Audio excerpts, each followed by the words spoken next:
Nicole, it's lovely to see you. Nice to see you. So, obviously, personally, as a big fan of the film, was very, very excited about the sort of seeing the translation from the books to the film itself, particularly the nature of demons and how you were going to go about making that work. I understand when you were filming it, you didn't actually have animals of any sort there, though. Oh, we had some animals sometimes, but that was harder.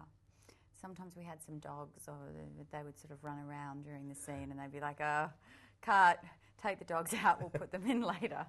But no, so my demon, which was the golden monkey, did not exist in real life. No. So in terms of interacting with the monkey that's not there, is that... extremely difficult. What do they give you? No, but I always say, because actors say that mime class is just ridiculous, and, you know, in drama school, that's the class you go, oh, I'm never going to be using this. And strangely enough, those are the two, there's been accent classes and mime classes, the two ones that I would always kind of not be interested in, that I've used the most. They've become the most important. Yeah, because we'd sit there and do Marcel Marceau sort of, you know, mime work. And now I use all of it. With the monkey stroking the monkey, the cuddling fur, the monkey. feel the fur, the ears, smell, you can smell the monkey. And it's just not there. It's an extraordinary image. As a demon, though... So all actors in drama school, go to your mime class. That's the Very one that's important. going to help you out down the line. Because of all the blue screen these days. It's quite a good demon to have, though, a golden monkey, I would imagine. Sort of, if I was to choose a demon of some sort, the snow leopard or the monkey would be the one. Yeah, Daniel had a lovely one, huh? The snow leopard. I would have liked the snow. I would have liked to swap, but... Really? You prefer the leopard? Yes. It's kind of good. I like leopards. A bit grander. Yeah. Your kids... No, but I did like my little monkey. I'm scared of the monkey, though. The monkey scares me. Yes, it scared me a little. And it didn't even I exist. shouldn't say that. No, I loved it. In terms of your family as well, do your kids know the books? Actually, that was, you know, part of the reason. Philip Pullman originally sent me the books. I was working with a friend of his who was producing a film I was in, and he sent me them. That's quite nice. I read them to my children, yeah. Sent me a beautiful letter asking me to play Mrs. Coulter. So. When the books arrived? No, not when the books arrived, a little later. So did your children sit there and think, hey, Mummy, Mrs. Coulter, that's you? They don't call me Mummy. What do they call you? Mum. They call you Mum? Or sometimes Nicole. Do they? Mum I'm like, hey, yeah. But did they see you as Mrs. Coulter, though? No, but Philip did. And that was the person who convinced me, so...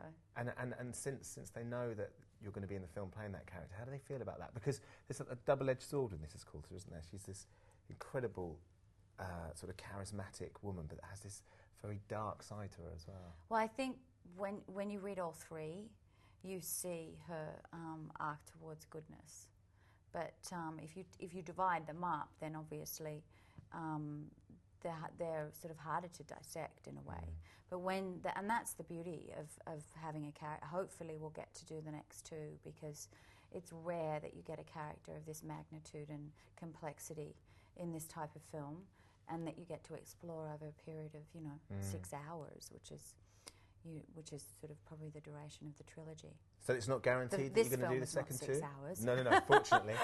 But that would deter me from going, I have to say, if it was a 6-hour film. It's definitely not guaranteed that you're going to do the next 2 books? Is that not sorted yet? No, I suppose they'll wait to see how this does. That'd be awful if we don't get the next 2. I hope we get the next 2, because as I said, this character in the second and third, it's just an extraordinary arc as an actor. Christmas is coming up. Are you going to be able to be back home in Oz for Christmas, or are you going to be in the States?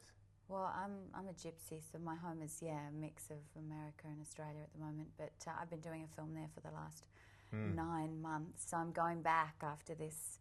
I've just come over here to do the premiere for Golden Compass and hang out with Daniel and the gang. And then I go back and finish off the film. I read a lovely interview that your husband did saying that one of his favourite memories of the last year has been sitting at home at your mum and dad's home and playing his guitar. Yeah. You were singing and your dad was on the pianola.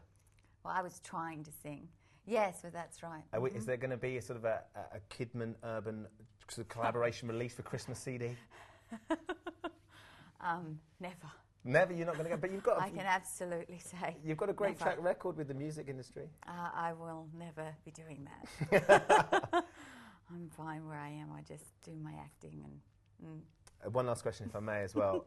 You have a new Prime Minister, of course. Yeah, we do. In Australia. Mm-hmm. It seems like he's going to change things around a bit. How do you feel about the prospect of this, of Mr. Rudd? Excited. I think it'll be great for our country. So he has an idea, particularly about mixing up the Commonwealth as well, and particularly with the Queen relative to sort of whether she stays in the state. Do you have any opinions about whether you think it's a good thing or a bad thing? No, not really. That's fair enough. Nicole, it's nice to see you again. Yes. And good luck with the film. Good to see you.